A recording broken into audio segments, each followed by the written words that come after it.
在里面可憋坏我了，根本不敢讲话。你坐不住了才叫我出来的？那倒不是。我想问问你，知不知道瑶瑶为什么突然被接进了东宫啊？府里有下人说，她背地里跟太子私相授受了。我很难相信她会干出那种事情来。在云逸的心里，云梦瑶虽说不太爱说话，但很是乖巧可人。如此乖巧的人，怎么可能做与男子私相授受的事呢？那两个闲话的下人在他的逼问之下，也说不出个所以然，只说云鹤成亲那日，看到云梦瑶跟太子一起出现在西院。就算是真的，那也是瑶瑶自己的选择，她的选择我们阻止不了的。之前他还以为这小白兔要改邪归正呢，没想到云梦瑶是憋了个大招啊。不过呢，大招也是拿命来发的，以后他在东宫的日子绝不会比在丞相府好过。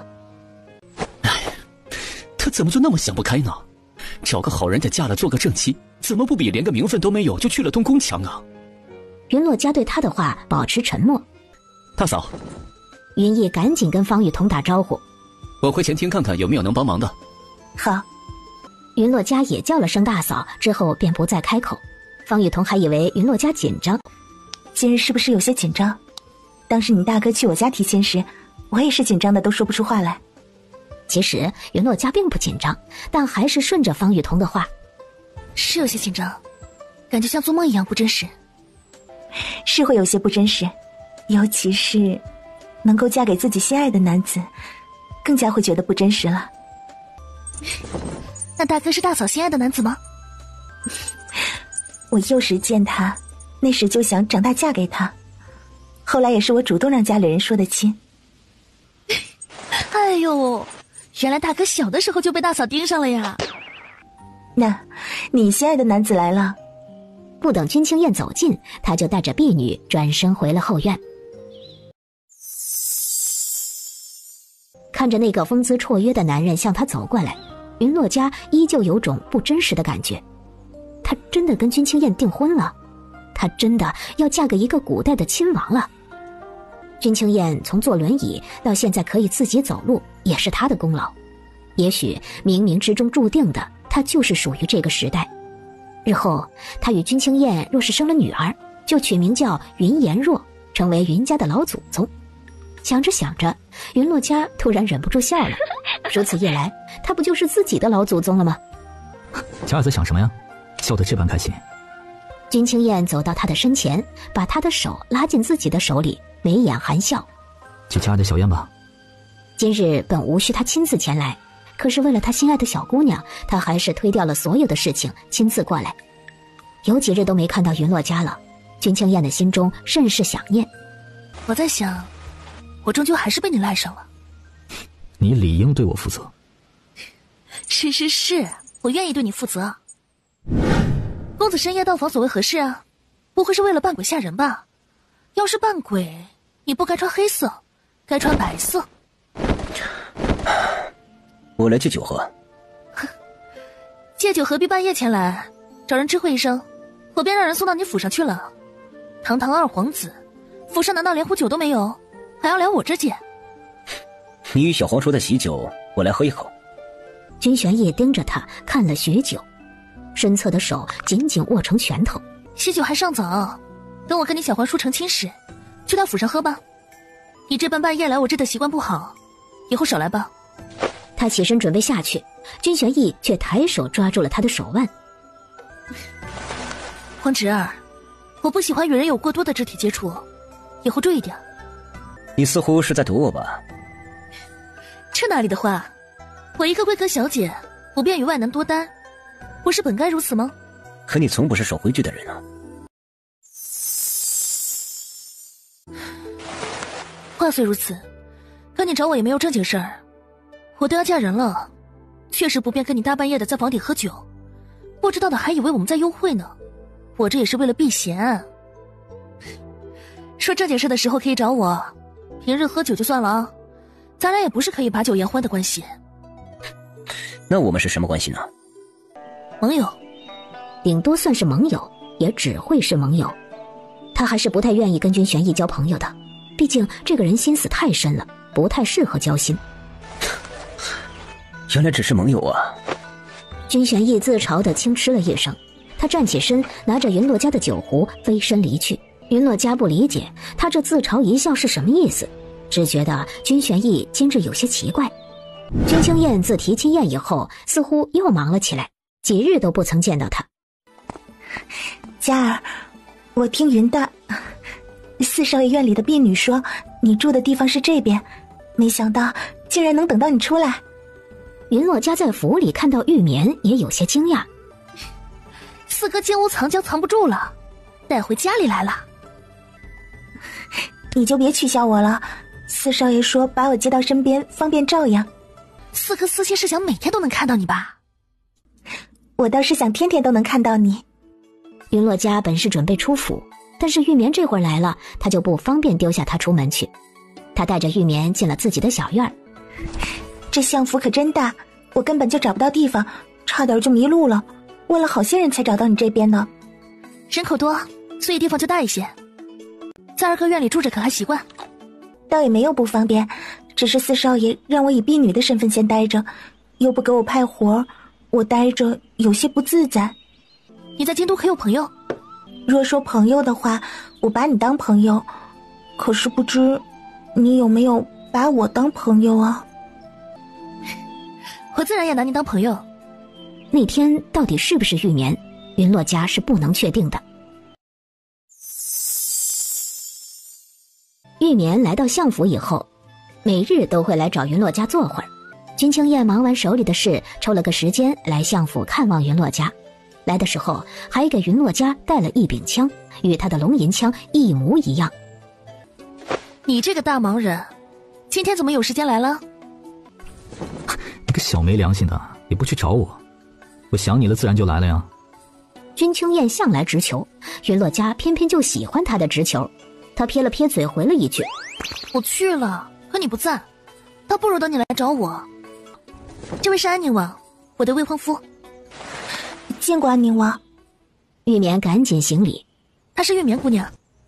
君清燕淡淡的看了一眼玉棉，视线重新落到云洛家的身上。佳儿在忙些什么呀？旁边的玉棉笑着跟云洛家说道：我想起我那还有些事情要做，就先回去了。云洛家知道他自然是因为君清燕在，所以不自在，便没有留他，只是点了点头。好。玉棉又给君清燕行了个礼，垂眸退出去。走到小院处拐弯的时候，他回头往房中看了一眼，抿了抿唇角，眼底充满了恨意。君清燕这次来不仅是因为想念云洛家，还有事情要跟他商量。他们成婚的日子已经合了出来，以书面的形式递进了丞相府。君清燕告知他，合的日子是过了年的正月28。云洛家算了一下，不到4个月了。这么快？他有些吃惊。我还觉得有些晚了，要不是说那日成亲大吉，我恨不得明日就迎娶你进府。没看出来啊，你还是个急性子。萧景说玉香楼出了新菜品，今日我带你出去吃饭。他许多天没有时间陪伴云洛家，今日得空可以陪他坐一会儿，总在府中待着很没意思，他便想着带着小姑娘出去走走。成，正好带十一出去吃点好吃的。云洛家想起还没有带十一去过玉香楼，说真的，玉香楼的菜品确实好吃，比府中的厨子做得好吃多了，比起君清燕府里的厨子也要好些。也不知道四哥云帆是从哪儿找来的厨子。王爷大驾光临，未曾远迎，还望恕罪。七小姐不必多礼，快请起。谢王爷。君清燕顺手握住他的小手，走进房间。王爷审问那个羌国人，审问出什么了吗？没什么有用的，这种奸细嘴一般都很紧，还得花时间熬。我让小林子亲自审了，我知道她是谁的人了，平南公主。她在京都，城防军也换了。前些日子皇帝给他举荐了一个城防军首领，他没反驳皇帝的面子就任用了，没想到会出现这样的纰漏。你查到平南公主身在何处了吗？在丞相府四公子的院子里，对吗？见他都知道，云洛家倒也不纠结。只是四哥他色迷心窍，相府绝对跟羌国人毫无关系，你信吧？他知道君清燕既然知道玉棉在相府，定然也是让人查清楚了玉棉的一切。我信。现如今需要保全丞相府的声誉，让你四哥亲自把人交出去，才能不落人话柄。袁华旭现如今是他的岳丈，一荣俱荣的关系，他自然是要维护好。这个怕是有点难，给我几日的时间，或者悄悄地把玉棉给处理了。须得拿他与羌国谈判，这是个好机会。很难说服我四哥，得想个法子让他看清玉棉真面目。明日我邀请你去游湖，你可把你四哥和平南公主带上，他想接近我便给他个机会。好，几时，在何处？君清燕跟着云落家定好时间地点，又盯着云落家看了一会儿。他拉过云落家的手，放在唇边亲了一下，还是跟他解释了一番。我知晓你的想法与我不同，我不会强迫你听从我的，也不会阻止你做的事情。没关系，你做你的事情，我做我的事情，咱俩互不干扰，还不会吵架，多好啊。需要我帮忙时直接与我说，我愿意为我的小姑娘效劳。他承诺过会给云落家自由，便不会去剪断他的羽翼。他只希望这小丫头在行事的时候能注意安全。秋日游湖，清风带着几分桂花的清甜，站在游船甲板上吹着风，别有一番滋味。等着游船到了湖中央，君清燕牵起云落家的手，指着湖中央的小岛与他说起了传闻。据说这湖中间的小岛上有前朝一位公主的坟墓，云正附和着把这故事补全。游船靠近湖中小岛，君清燕牵着云落家下了船，转头看了一眼身后的人。云帆担心玉棉受风寒，给他穿了一件厚实的披风，还给他戴上了挡风的面纱。等几个人都上去后，君清燕忽然想起有东西落在了船上，他转身回去拿，从玉棉的身边经过。本来安静乖巧的玉棉突然把身边的云帆一把推开，从披风中抽出一把软剑，对着君清燕就刺了过去。君清燕此时就站在湖边，弯腰闪躲他手中的剑，脚下一滑。云落家被他吓了一跳，却见他往后退了一步，脚尖轻点地面，稳稳落在了船上。君清燕，本公主今日要让你为皇兄偿命。玉棉拿着软剑飞身上了游船，面色狠厉，手里对着君清燕猛刺过去。云帆这才回过神来，不敢置信地看着玉棉，他的嘴唇抖动了两下，最终什么话也没有说出来。所有的羌国奸细全部被抓住，君清燕握住云落家的手返回船上。君清燕，你不得好死！平南公主，战场本就是你死我亡的地方，你皇兄的死是因为他技不如人，本王何错？你心狠手辣，残忍暴虐，杀戮这么重，你会遭天谴的！你放屁！我家王爷保卫了李国疆土与百姓，是英雄。你们羌国的都是狗，就喜欢挑衅，打不过就耍赖，技不如人，还在这里吠叫。你可知你今日的行为会对羌国造成什么样的后果？本王会以羌国奸细刺杀本王为由，发兵羌国，一路从边关打到羌国的皇都，杀光羌国的人，占领羌国的国土。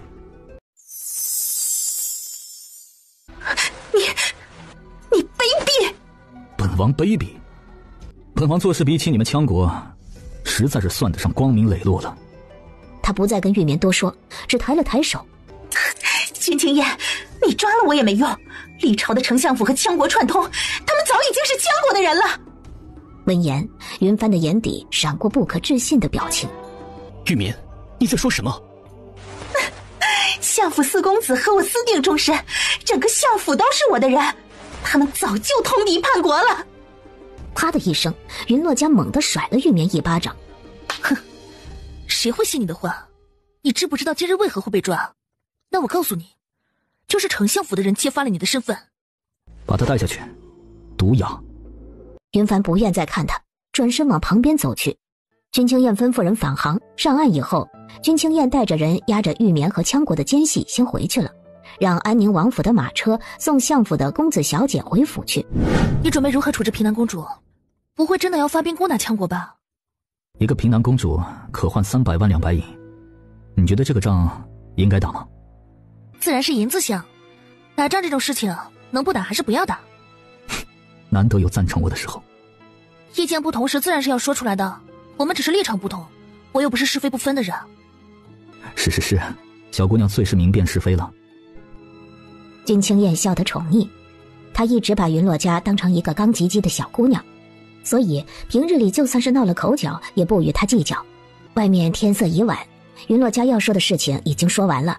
他站起身，勾着君清燕的下巴，在她的唇上轻轻地亲了一下。我先回去了，明日见。君清燕抓住他的手，拉着他坐在自己的腿上，抵着小姑娘的后脑勺吻上了她的唇。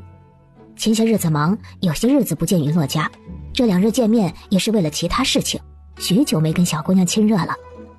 君清燕的吻技越来越纯熟，云洛家不曾抵抗，只安心地享受着。亲了许久，君清燕才依依不舍地松开他。我让人套车送你回去。若不是为了小丫头的名声着想，他真想把她留下来过夜，不做什么，只是看着她也会觉得心情舒畅，嘴角不自觉地上扬。李朝秋猎并不只是传统意义上的秋猎，更像是一场举朝的盛大宴会。秋猎之日，官员们和夫人、嫡子、嫡女都要赶往秋猎场，由皇帝主持，各位官员、嫡子与皇子们都要参加狩猎。有些武将家里的女儿若是有兴趣，也是可以参加的。七小姐，二皇子中将危在旦夕，你快些与我们过去给他看看。好，那快走吧。君玄义中箭昏迷，皇帝坐在马背上，满眼担忧地看着君玄义。君玄义是为了他挡了那一箭，这个他最不疼爱的儿子，为了他连命都不要了。可是他最宠爱的儿子太子却只惦记他的皇位。陛下，找到七小姐了。云洛家不等皇帝招呼，快步上前查看君玄义的情况。箭的位置距离心脏只有2寸，如此准确又危险的距离，不是君玄义控制得好，就是那个射伤他的人是个高手。这个人真是疯得厉害啊！富贵险中求是没错，这也实在是太危险。玄义情况如何了？陛下，二皇子伤势不轻，箭上还有毒，此时需要赶紧拔箭，把伤口附近的毒清理些出来，才能为二皇子拖延时间。那快些给他治伤。还需要派人去将御医的医药箱拿来，我随身带着的伤药有限，怕是不够用。他说话时头都不抬，只用手术刀割开了君玄义的衣服，手指轻轻放在箭周围的皮肤上。云洛家悄悄给他用了一些麻药，不会完全没有痛感，但是会减轻一些。一切处理好，准备正式拔箭头。云洛家按住他的伤口，猛地一下拔下他胸前的箭矢。饶是云洛家给他用了麻药，君玄义依旧是疼得闷哼了一声，身体猛地抖了一下。君玄义醒了，疼得满头汗水。此时他的痛感过于强烈，以至于眼前都有些模糊，光影透着树枝投射过来，眼前的云洛家都好似在发光。恍惚之间，他觉得自己好像看到了仙子，下意识地想伸手去触摸她，手臂太过无力，意识中已经摸到了对方的脸，实际上却只是动了动手指。皇帝带人出了密林，林子里的人陆陆续续都回来，皇帝准备摆驾回宫。云洛家这边家里也在准备回去。七妹，你别看了，准备回去了。好。他嘴上答应，却往密林的地方看去。忽然他看到树林上方冒出了股股浓烟，林子里着火了。他想到狩猎之前看到君清燕带人进了林子，心中陡然一颤，大声问了一句：你们是看到安宁王了吗？小皇叔提前带人巡视狩猎场周围的安全了。那他还在林子里？听了君景霄的话，云洛家脸色骤变，看着林子上的浓烟越来越大，云洛家的心也跟着悬了起来。突然的大火必然不是偶然，现在只有君清燕没有回来，这场火极有可能就是冲着他去的。想到这儿，他一把夺过旁边人的马缰绳，翻身上马，大喊一句：林子着火了，等会猛兽必然会冲出来，都快点离开。山林大火最是难灭，要是着起来，基本上整片林子就全完了。君清燕要是被困在里面，哪怕他武功再好，也是凶多吉少。眼看他冲进了林子，石一的眼睛陡然眯了一下，然后四肢着地，如狼一般的速度极快的朝着云洛家的方向飞奔而去。七妹妹，七妹妹，你跟进来干什么？简直是添乱。担心姐姐。云洛家知道石一对他一片赤诚之心，于是也便不再斥责。他找不到君清燕的身影，心急如焚。这片林子很大，倘若在距离大火很远的地方，极有可能发现不了远处的林子着火。他大喊几句后，林中完全没有回应，让他的心中更加着急。哦！十一突然发出一声狼嚎，云洛家疑惑地看了他一眼，他又继续嚎叫几声。很快，四面八方都传来了狼嚎声。十一歪着头，似乎是在辨别什么。姐姐，那边。云洛家看着前面大火的方向，驾马快速往那个方向去了。火势在急速蔓延，越往那边便越能感觉到大火的冲击。股股热浪随着风吹过来，带着辣眼的烟雾，让人睁不开眼睛。就在他以为自己快要被火烤死了的时候，一个身影从对面飞身而来，勾着他的腰身，快速转身，带他走出了这片大火。君清燕带着他落地后，他发现这里是一小片没有树木的悬崖边。他大概计算了一下刚才的火路，最起码有个几十米。要不是他提前浸湿了衣服，拿着灭火器开路，根本就不可能过来。所以君清燕等人才会被困在这里出不去的。你怎么来了？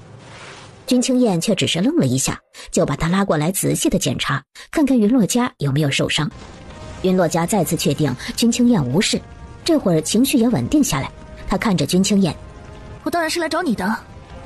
他们所在的位置是一片悬崖顶，距离着火的丛林有10几米，悬崖顶上光秃秃的，所以大火才不曾波及。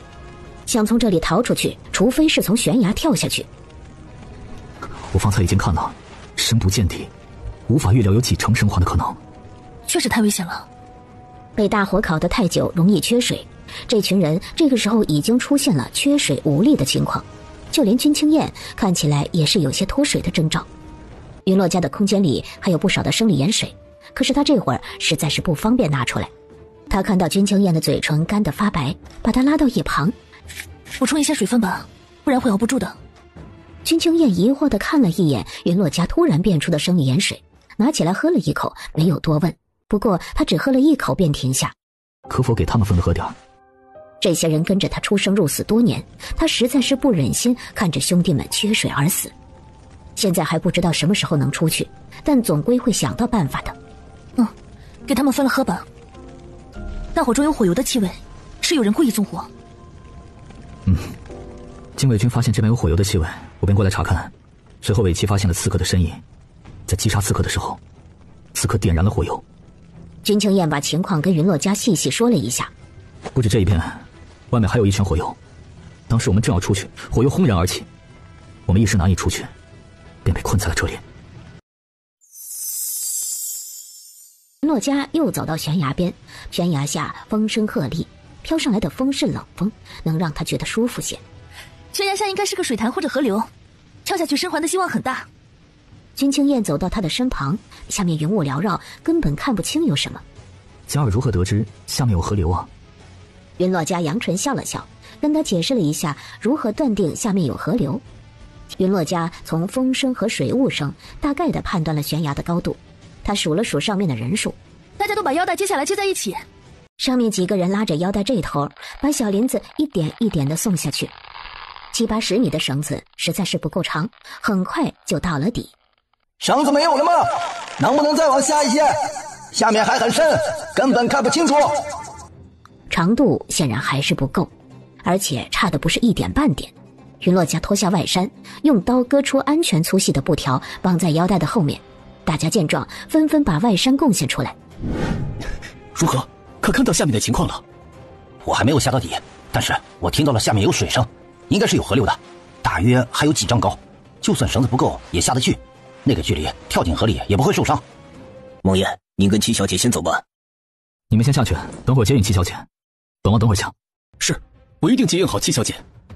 君清燕让云洛家下去，云洛家倒是没有推辞，把提前准备好放在旁边的盐水拿给了君清燕，让她留着给他们随时补充一点能量。我在下面等你。云洛家没用大林子接应，自己解开腰间的绳子，抓在手里跳进了河流中。河水冰凉刺骨，但此时却让他无比舒适。上面的人陆陆续续下来了大半，可是君清燕还没下来。就在只剩下几个人的时候，突然有一个人从空中猛然掉落，掉落的速度极快，下面的人根本就无法接应。只听砰的一声，那人掉落在河边的石头上。看着随着他一起掉落的大半截绳索，云洛家的心沉到了底。这绳索落在地上足有一大团，可见上面所剩无几。君清燕还没有下来，现在想下来根本是不可能了。云洛家焦躁地咬着手指，强行让自己先镇定下来，好好的想办法。谁的脚程快，上去，你就过来想办法灭火。皇帝没有看到君清燕就跑了，只留下太子守着，不让猛兽出去祸害百姓，可是却没有提一句让人灭火。他本来就对君清燕忌惮不已，君清燕回不去的话，正好合了皇帝的心意。我去。好，你带几个人上去，去找些攀登工具过来，试着往上爬看看。悬崖峭壁，一般人很难上去，如今只能死马当活马医了。只希望他留下来的那些生理盐水足够君清燕他们撑到被救出来的时候。云洛家又点了几个人在下面等候，他带着另外几个在附近寻找上去的道路。云洛家知道君清燕暂时不会死，可要是一直不下来，被大火那么烘烤着，等不到大火灭，人就会被烤干了。走了整整一夜，天已经渐渐泛起了鱼肚白，他带着人才找回到上面。胡啸军此时已经进入树林，大火也已经蔓延至了大半的林子，如今别说想要灭火，就连进林子都困难。云洛家也发现火已经大到没办法救了，从这儿进去是绝对不可能的，就算是裹着灭火器都没用。此时稳妥些的办法，还是找些身手好的去攀爬峭壁比较有希望。青云，你带着虎啸军再挖开隔火带，尽量阻止大火继续蔓延。好。找些身手好的，带着攀爬的工具和绳子，跟我回峭壁去。好，这就安排。云洛家在来的时候沿途做了记号，虽说他此时疲惫到了极点，却是强打起精神，带着大林子和单恒又重新返回峭壁之下。大林子把准备的绳子挂在身上，拿着攀登的工具先往上爬，单恒带着挑选的几个能手也跟着大林子一起艰难地向上爬去。云洛家对攀登实在是无能为力，只好在下面焦急地等着消息。他一个人坐在这儿，心中的担忧如潮水般向他涌来。云洛家正望着逐渐消失在视野里的人，身后突然有个身影朝他飞扑了过来。十一抬手用袖子给云洛家擦去脸上的污渍，眼底有些难过。姐姐，疼吗？云洛家确实感觉到十一碰到的地方有些疼，他抬手摸了一下，不知道什么时候脸上受了伤。不疼，你怎么过来了？二哥他们呢？话音刚落，就听到了身后的动静。七妹别伤心，安宁王定然会没事了。云洛家昨晚忙得都来不及惆怅伤感，听到云峥安慰他的话，他陡然想了一下，万一君清燕死在上面，他会难过吗？云洛家只是尝试着想了一下，就觉得心口喘不过气来。他一直觉得自己是不够爱君清燕的，可是知道君清燕出事，就算是豁出性命，他都必须要找到她。倘若不是君清燕，她绝不会嫁给别人。这样一想，他似乎是很爱君清燕的。云容担忧地看着妹妹，天下比安宁王好的人多了去了，七妹不要太过伤心了。不会说话就闭嘴。我怎么就不会说话了？难不成安宁王不在了，让七妹给他守寡吗？他这没脑子的话说出来，连云鹤都忍不住了。小六，别说话了。现在已经有人在救安宁王了，一时半会儿也不会有消息。你现在受了伤，一夜没睡，回家休息一下，养足了精神才能等安宁王回来呀。再等会儿吧，他们要是上去了，等会儿就该有消息了。大哥，我无事了，等到君清燕的消息，我就回家去了。你先回吧，让家里人不要担心。家里人都很疼爱他，怕是都在担心着他的安危。他不能因为自己而让家人跟着受这份罪。不用，我陪着你一起等。大约等了2个时辰，上面才有一个身影拉着绳索飞身而下。怎么样，君清燕还好吗？大林子满面愁色，悬崖空无一人，也并未找到王爷他们的身影。听了大林子的话，云洛家只觉得脑袋一阵眩晕。他觉得自己没听明白大林子的话。你说什么玩意儿？上面空无一人，人没下来，难道是凭空消失了？就算是死了也有尸体，你跟我说人没了？是，有可能王爷觉得没有希望下来，带着他们进林子找出路了。林中大火滔天，这会儿还在烧着，一望无际的大火，进去不就烤熟了吗？云洛家觉得君清燕不可能蠢到带人进林子。你不是说在家休息吗？自己的身体不要了，不就是一个男人，你就这么不顾自己的身体？他不只是一个男人，他是我的未婚夫，是生是死我得去看看，不然我心里不安。他自己的身体自己心中有数，只是发烧烧得有些乏力，没什么大问题。那你吃点东西再出门，别让人担心。这2日我去看了，大火根本无法扑灭，开了隔火带也没有太大的用处。呼啸军和禁卫军已经撤离了。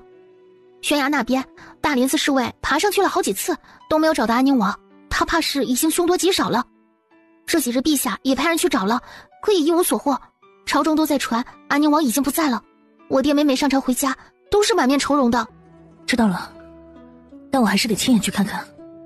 云洛家驾马带着11和云淼淼出城，距离很远就看到了那场大火。云洛家靠近悬崖峭壁，仰头看着根本看不到的地方，上方依旧是云雾缭绕，根本看不清。别看了，这么多天了，安宁王不可能活着回来的，节哀吧。他说过，认定了云洛家这个朋友。云洛家伤心，他自然是要相陪，给他安慰。而且云淼淼对安宁王也一直很敬重。我知道了，我在这里待一会儿，你帮忙看着我11。他心中明白，君清燕已经3天没有消息，生还的希望并不大。云淼淼安抚地拍了拍他的肩膀，转身走到11身旁，远远地陪着云洛家。云洛家在悬崖下走了一圈，在一块巨石遮挡的地方停下，想着不知道君清燕到底如何。云洛家忍不住叹了口气，拿出君清燕送给他的那枚玉佩，在眼前看着。他穿越过来小半年了，这期间发生了太多的事情，相府的人对他都很好，他也很喜欢相府的生活氛围。他本来不想跟这个世界的人有太多的情感纠葛，可还是选择了嫁给君清燕。他考量了许久，才做了嫁给他这个决定。可是还没嫁呢，君清燕就没了吗？他猛地握住玉佩，放回袖袋，忽然感觉有人靠近，但要转身反击，忽然被一只手臂勾着拉到了深处。江儿，别让！君清燕的面容虽有些消瘦，但看起来很健康，没有任何伤痕，甚至还有空换了身衣服，完全就是早就逃出来的状态。云洛家看了他一眼，拉开他的手，然后猛然抬手给了他一巴掌。有病啊你！你活着怎么不回去？他骂完，看着君清燕，又忍不住红了眼眶。这狗男人，没有出事也不去告诉他，害他这么担心。君清燕从小到大第一次被人打脸，却没有生气，反而抱住他，低声地安慰着。我有些事情需要暗中处理，直到你过来寻我，过来看看。这几日他一直潜藏在暗处，一边查想要他性命之人，一边暗中观察羌国和宫中的情况。他是想让云洛家知道他还活着，可是云洛家那日回去以后就昏睡了3天，他并没有找到机会让云洛家知道这个事情。是我的错，等我处理完这些事情，就去找你赔罪，到时候任你处置。这几日他知道云洛家的情况，却只能在夜里去看一眼。他的心里担忧又很心疼，可暂时还不能现身。云洛家一把推开他，红着眼睛瞪着君清燕。倘若你日后不给我个解释，我就退了你的婚，谁爱嫁谁嫁。狗男人，什么事都瞒着他，让他担心。他不求君清燕做什么事都告诉他，至少要给他一个心理准备。就这么突然炸死，得亏他心理素质好，不然得崩溃了。好，等我办完事情，就给你个交代。我会在羌国使臣到达京都后现身，你只需当作没见过我即可。云洛家正要说话，那边却传来云淼淼的声音：“你还在吗？你没事吧？”听到云淼淼往这边走了过来，云洛家赶紧回了君清燕：“我知道了，虎啸军他们也以为你死了，不用让他们知道你还活着吗？”我会处理，你不用担心。好好吃饭，别担心我。过几日我处理好事情就回去了。才几天不见，小姑娘就瘦了这么多，直看得君清燕心疼不已。好，我等你。淼淼的脚步声越来越近，云洛家勾着君清燕亲了一下，从暗处走了出来。走吧，回去吧。江儿，是我。你这大半夜的翻墙进我闺房不太好吧？云洛家笑着打趣他。当初你强睡了我的时候，也没觉得不好。你都赖着让我负责了，还有怨言呢？那是我的荣幸啊，怎么可能会有怨言？手上的伤，该上药呢。那日他匆匆忙忙见了云洛家一面，并没有看到他手上的伤。虽说看到脸颊的伤口，也没来得及嘱咐他用药。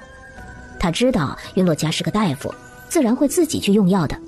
可是知道归知道，心里还是忍不住担心。用了，你大半夜的来我这里，我有些想你，过来看看你。我已经查到是谁想要我的命了，这件事我来处理，你别插手了。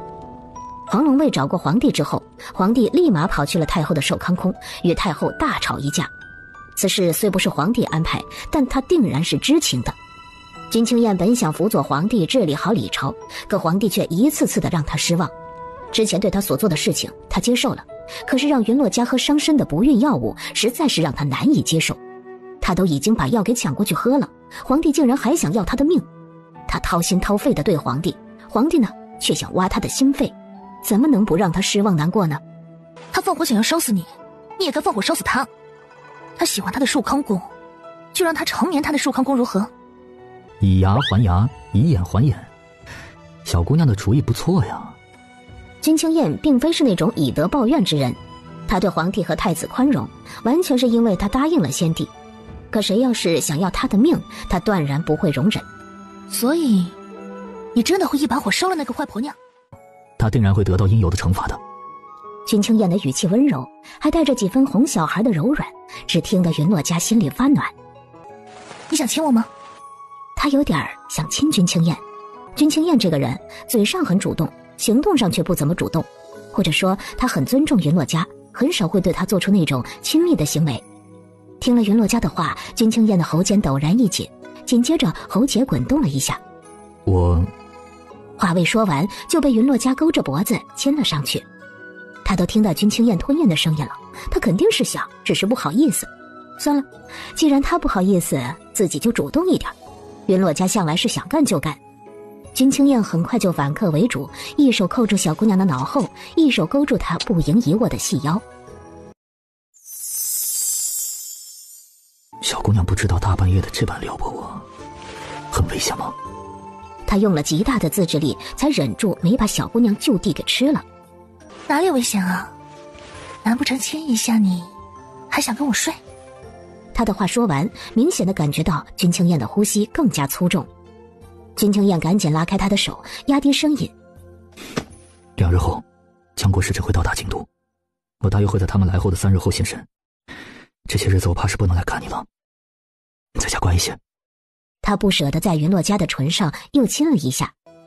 躺下睡觉，等你睡着了我再离开。接下来的几天都看不到云洛家，他想多陪他一会儿。云洛家听话的躺下，闭上眼睛安静的睡觉。这几天他都没睡好，虽说闭着眼睛，但他依旧能感觉到君清燕灼热的目光。2日后，羌国使臣进了京都，云洛家很好奇君清燕的计划，当日让人递了帖子进宫给云梦瑶，说是想他了，要进宫去看看他。陪着梅英儿和云梦瑶在花园走了一会儿，云洛家抽了个时机自己单溜了。他悄悄地靠近了那座招待羌国使臣的宫殿，突然有脚步声传来。太后前2日心情还挺好，那日陛下去与她吵了一架后，太后这几日愈发的脾气大了。可不是啊，之前给送去的燕窝就因为不是血燕，我还挨了一顿打。哎，真的是奴才不如狗。听到这里，云洛家的嘴角勾起几分不怀好意的笑。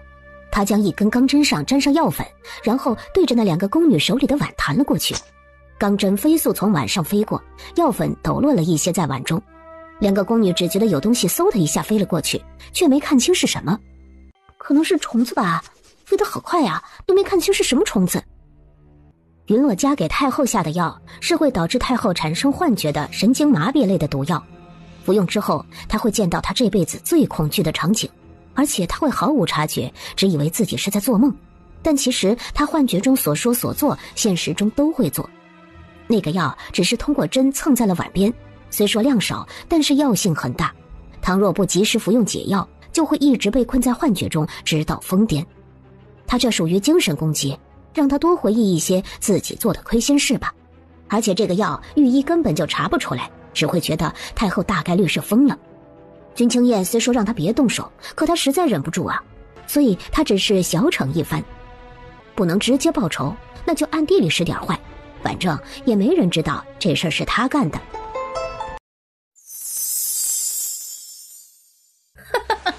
君清燕死了，他死了，死得好，死得好啊！君清燕，那个野种他死了，他终于死了，你们高不高兴啊？真是太好了，我太高兴了！他死了，真是太好了！大火，好大的火呀！烧死他，烧死他！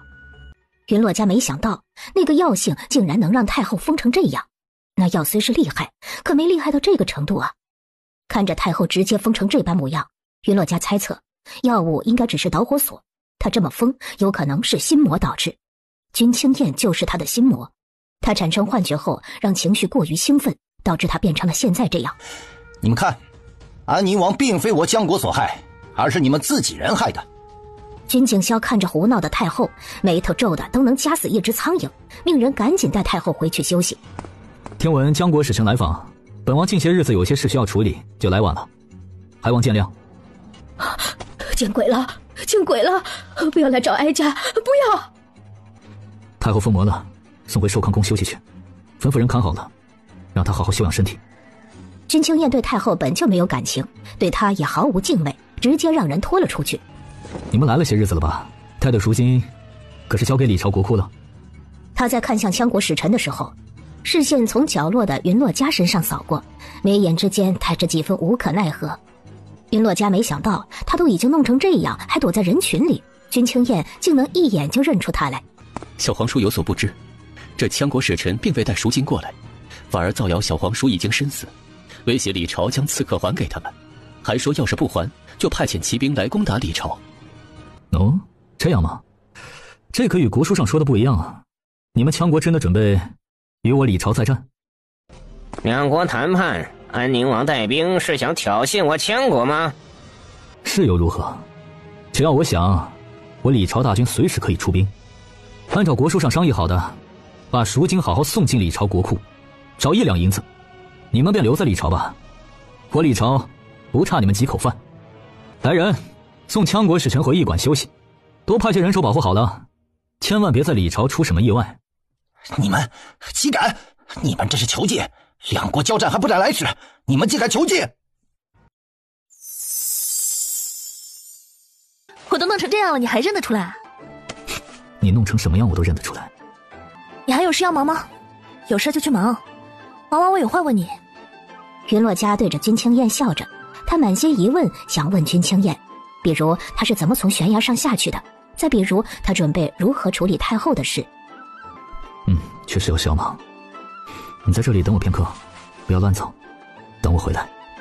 交代完毕，君清燕又看向一众还沉浸在惊喜中的大臣们。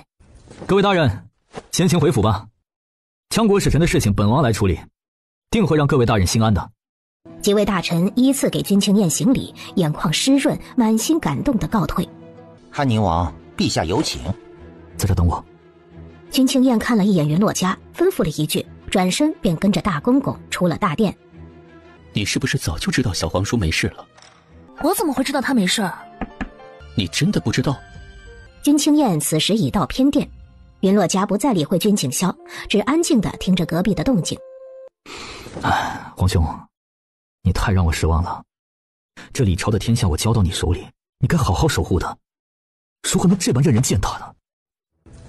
你依我也无用，我答应了父皇替你守护好李朝江山，便不可能放手任由你作践。